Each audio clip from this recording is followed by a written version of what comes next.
అసలు అరుణాచలం అనేటటువంటి క్షేత్రం ఒకటి ఉంది. పరమశివుని యొక్క పరిపూర్ణమైన అనుగ్రహం ఉన్నది.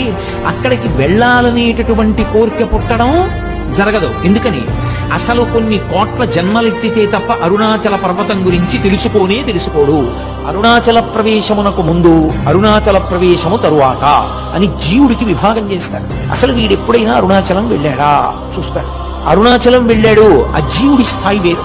అరుణాచలం వెళ్ళలేదు, ఆ జీవుడి స్థాయి వేరు. అరుణాచల ప్రవేశము అంత తేలికైన విషయం కాదు.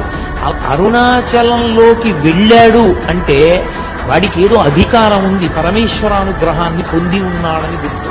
అరుణాచలం వెళ్ళి అడగని వాడిది పాపం తప్ప, అరుణాచలం వెళ్ళినటువంటి వాడికి, అరుణాచలం వెళ్ళి ప్రార్థించిన వాడికి సాధారణంగా కోరిక తీరకపోవడం అన్నది ఉండదు. అంత పరమపావనమైనటువంటి క్షేత్రము ఆ అరుణాచల క్షేత్రం.